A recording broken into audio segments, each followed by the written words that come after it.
황상무 수석의 사퇴에 이어서 이종섭 주 호주 대사의 귀국 소식까지 전해지면서 당정 사이 갈등은 해소 국면에 접어든 것으로 보이는데요. 한 위원장은 다 해결됐다 이런 반응을 보였습니다. 들어보시죠. 여러분, 최근에 있었던 여러분들이 실망하셨던 분들이 많으셨던 황상무 수석 문제라든가 이종섭 대사 문제, 저희가 결국 오늘 다 해결됐다는 말씀을 드립니다. 총선을 20일 남겨놓고 국민의힘과 윤석열 정부는 운명 공동체입니다. 그리고 그렇게 해야 폭주하는 이재명 사당과 통진당 종북 세력의 이 나라의 주도를 차지하는 것을 막을 수 있습니다.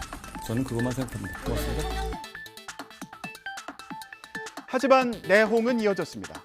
비례대표 공천을 둘러싼 갈등은 오히려 최고조에 달했습니다.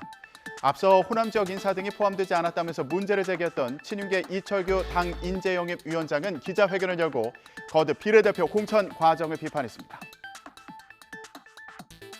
그런데 비례대표 공천은 그 진행 과정이 투명하게 공개되지 않았습니다. 어떤 분들은 왜 국민의힘 인재영입위원장이, 공관위원장이 국민의 미래에 공천에 관여하느냐, 월권이 아니냐 말씀하시는데 그렇다면 한동훈 위원장도, 장동혁 사무총장도 모두가 다 월권이고 모두가 잘못된 겁니다. 결국 국민의힘 위성정당 국민의 미래는 비례대표 후보 순번을 조정했습니다. 공천 과정에서 호남과 당직자가 소외됐다는 친윤계 일부의 요구를 고려했다는 해석이 나오는데 갈등이 다시 불거질 가능성은 여전하다 이런 시각도 있습니다. 왜 그럴까요? 박광렬 기자 리포트 보고 오시죠. 후보자 등록 개시 하루 전 늦은 밤까지 고심을 이어간 국민의 미래 공관위가 4월 총선에 출마할 비례대표 후보 순번을 재조정했습니다. 최초 명단엔 빠져 있었던 조배숙 전 전북도당 위원장을 13번에 배치했고 대신 친윤계 일부로부터 문제가 제기된 강세원 전 대통령실 행정관이 21번으로 자리를 옮겼습니다. 공석이 된 17번엔 당직자 출신 이다리 전 경상북도 경제부지사가 들어가는 등 모두 13명의 순번이 조정됐습니다. 호남 홀대론과 당직자 소외 비판을 일부 수용한 것이란 해석도 나옵니다. 하지만 비대위원 2명 당선권 배치가 그대로 유지됐고 스스로 사퇴했다고는 하지만 윤 대통령의 측근 주기한 전 위원장이 끝내 배제되는 등 갈등의 불씨는 여전하다는 평가도 나옵니다. 더불어민주당은 존재감을 키워가는 조국 혁신당이 신경 쓰이는 분위기입니다.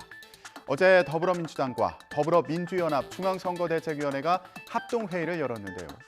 민주당 이재명 대표는 우리가 진짜 한편이라며 민주당의 위성 비례정당인 더불어민주연합 지지를 호소했습니다.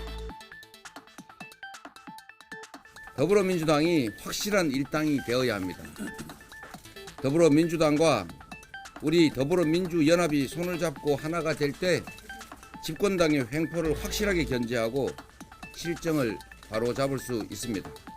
국민이 승리하는 대한민국을 위해 더불어민주당과 더불어민주연합은 국민만 보고 손 꼭 잡고 함께 가겠습니다. 지역구는 민주당, 비례는 더불어민주연합에 모두 몰아달라는 몰빵론도 부각하고 있죠. 들어보시죠. 더불어 가면 승리할 것이고 더불어를 선택하면 행복이 3배, 10배, 100배가 될 것입니다. 감사합니다. 더불어민주연합, 더불어민주당의 쌍둥이입니다. 더불어 몰빵으로 저희 꼭 이번 선거 승리하게 도와주실 거죠? 네. 또 민주당 지도부는 조국 혁신당 명예당원이란 발언을 한 박지원 전 국정원장에게 경고 조치를 하는 등 내부 단속에 나섰습니다. 이런 민주당의 분위기에 조국 혁신당의 조국 대표는 비패론으로 응수했습니다. 무슨 의미일까요? 김대겸 기자가 전해드립니다. 뷔페에서 취향에 맞는 음식을 선택하듯 후보자 선택 역시 국민 판단에 맡겨둘 문제라고 응수한 겁니다. 다만 민주당과 협력할 건 할 거라며 확실한 각을 세우진 않았습니다. 애초 지역구는 민주당, 비례는 조국혁신당이란 뜻의 지민비조 구호를 내걸었던 조국혁신당은 최근엔 순서를 바꾼 비조지민을 내세우며 존재감을 드러내고 있습니다.